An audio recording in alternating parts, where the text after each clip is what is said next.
नमस्कार, जय माता दी। मैं हूँ आपके अपनी लाइफ डिज़ाइनर जीतू आचार्य। गुप्त नवरात्रि जो है वो किस दिन से शुरू हो रहे हैं? 26 जून से लेकर के 4 जुलाई तक रहेंगे गुप्त नवरात्रि। यहाँ बहुत सारे लोगों के ऐसे प्रश्न होते हैं कि हमें गुप्त नवरात्रि करनी चाहिए। देखिए, सबसे पहले तो एक चीज़ का ध्यान रखिएगा, जो 2 नवरात्रि होते हैं, जो ये कहे जाते हैं कि हर कोई व्यक्ति उन नवरात्रियों को कर सकता है। एक चैत्र नवरात्रि और दूसरा शारदीय नवरात्रि। लेकिन जो 2 नवरात्रि गुप्त नवरात्रि होते हैं, इन्हें खास करके तंत्र साधना वाले लोग ज़्यादा करते हैं, क्योंकि गुप्त विद्याओं का, महाविद्याओं का खास करके इस नवरात्रि के साथ संबंध होता है।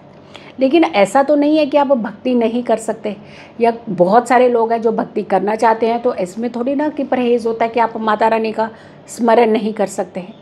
है तो सारी शक्तियाँ ही, तो यानी स्वरूप इनके बदले हैं, बट हैं तो माँ ही। तो आप अगर अपने घर में 9 दिन लगातार घी का दिया जलाते हैं, भक्ति का वातावरण बना करके रखते हैं, शुद्धता का खास करके पूरा ध्यान रखते हैं, शुभता का ध्यान रखते हैं, और भक्तिमय वातावरण के साथ साथ माँ दुर्गा के मंत्रों से माँ का आह्वान करते हैं, तो ये आपके घर के अंदर भी तो एक बहुत अच्छा पॉजिटिव एनवायरनमेंट बनता है।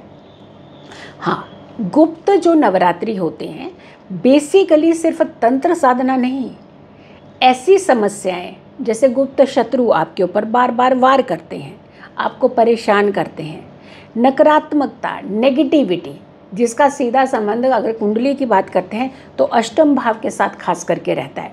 अष्टम भाव हमारा डार्क होता है, और ऐसे में अगर हम गुप्त की बात करते हैं तो ये सारी रहस्यमयी चीज़ें जो होती हैं वो अष्टम भाव से ही देखी जाती हैं। डीप रिसर्च भी अष्टम भाव से होती है। तो यानी ऐसी जिनकी कुंडली में कुछ ऐसे योग बनते हैं, जैसे पितृ योग बनते हैं, पितृ दोष बनते हैं, काल सर्प दोष बनते हैं, अमावस्या योग बनते हैं, उन्हें भी हर तरीके की साधना और पूजा करनी चाहिए। हाँ, अगर आप कोई तंत्र साधना की सिद्धि लेते हैं तो फिर तो आपको गुरुओं को ही लेकर के करनी चाहिए। कोई भी ऐसी चीज़ें नहीं करनी चाहिए जिससे आपके ऊपर ही कोई ना कोई उसका नेगेटिव इम्पैक्ट पड़ता हो। लेकिन आप भक्ति में तो कोई दिक्कत नहीं है ना, भक्ति तो हर कोई कर सकता है। तो भक्तिमय रह करके आप माता रानी का ध्यान कर सकते हैं।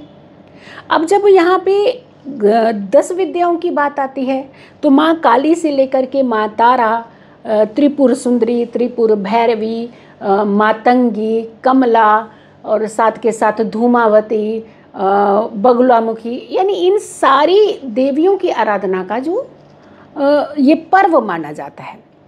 तो ऐसे में अब मान लीजिए धूमावती की आप बात करते हैं। माँ धूमावती को आपका क्या इल्यूजन की तरह है, एक धुएं की तरह है, आपको उनका अस्तित्व तो नहीं दिखेगा, लेकिन शक्ति तो है।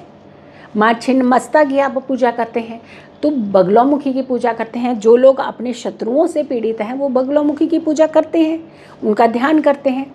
तो यहाँ पूजा तो आप सभी कर सकते हैं, आप दोनों समय आप पूरा दिन में, शाम में पूजा भक्ति कर सकते हैं। लेकिन हाँ, अगर कुछ खास मंत्रों का आप इस समय स्मरण करते हैं तो आपको नेगेटिविटी नहीं आती है आपके पास। दूसरा, ये गुप्त नवरात्रि जो होते हैं ये अपनी अंतरात्मा को भी जगाने के होते हैं।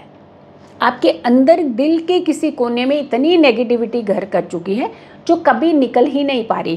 कहते हैं गुप्त नवरात्रि में आप माँ का ध्यान करिए और माँ के सभी स्वरूपों का भी ध्यान करिए, तो आपके अंदर की जो नेगेटिविटी, अंदर के जो शत्रु होते हैं वो भी खत्म होते हैं।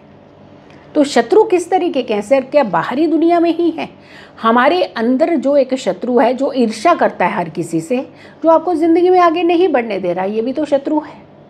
जो एक ऐसा शत्रु जो हमेशा दूसरों की बुराइयों करने में लगा रहता है, तो ये क्या है? ये भी तो शत्रु है। आप तो बड़े अच्छे ह्यूमन बीइंग हैं, लेकिन उसके बावजूद आप इस तरीके की चीज़ें करते हैं, तो यानी ये भी तो एक नेगेटिविटी है जो आपको ज़िंदगी में आगे तरक्की की तरफ तो जाने नहीं दे रही।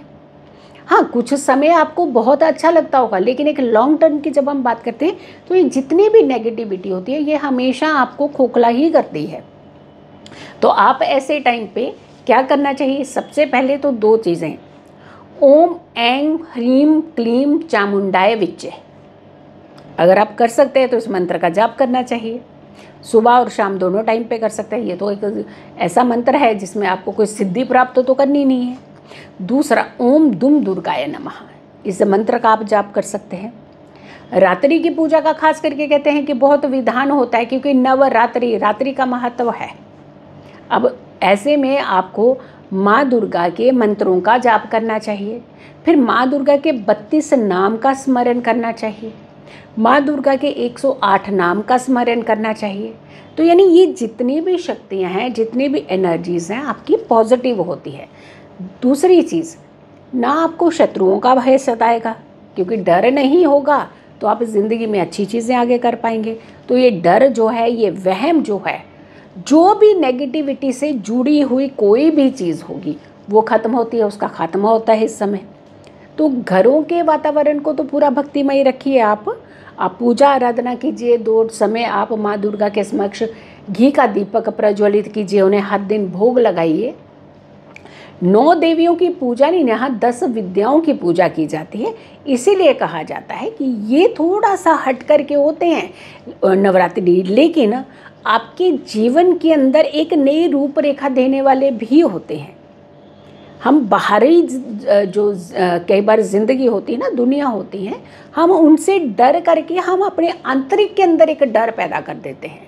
तो जो बाहरी डर है उसे बाहरी में ही समाप्त कीजिए, जो अंदर का डर है उसे हील करके ख़त्म करने का प्रयास कीजिए इन नवरात्रि के पर्व पर। आप पूजा करिए, भक्ति करिए और साथ के साथ माता रानी का स्मरण करिए। 26 से लेकर के 4 जुलाई तक का ये जो पर्व है, 10 महाविद्याओं की शक्तियों का जो पर्व है, आप इसे एंजॉय भी कीजिए, भक्तिमय भी रहिए और साथ के साथ अपनी एनर्जी को पॉजिटिव कीजिए। सो वीडियो ज़रूर शेयर कीजिएगा और मेरी आने वाली हर वीडियो को ज़रूर देखें। एक टोटका आपको बता रहे हैं, एक उपाय बता रहे हैं, इसे आप रोज़ कर लीजिएगा और 9 की 9 रातें ही आप इस उपाय को कीजिएगा। 2 लौंग हर दिन माँ दुर्गा के समक्ष ज़रूर रखिएगा और वो लौंग जब सारे इकट्ठे हो जाएं, आखिरी रात जब नवरात्रि की नवमी की रात होगी है, नवमी की रात में उसे एक काले कपड़े के अंदर बांध करके घर के मुख्य दरवाजे पर टांग दीजिएगा। आपके घर के अंदर नेगेटिविटी जो है वो प्रवेश ही नहीं करेगी। तो ये उपाय दिव्य उपाय है, इसे आप कीजिएगा। तो 40 दिन तो लगातार इसे टांगे रखिएगा और ये वीडियो जो है बहुत सारे लोगों को ज़रूर शेयर कीजिएगा। हर व्यक्ति तक इस महा उपाय को भी ज़रूर पहुंचाइएगा। खुश रहें, स्वस्थ रहें, पॉजिटिव रहें। अगली वीडियो का करें इंतज़ार। तब तक के लिए नमस्कार।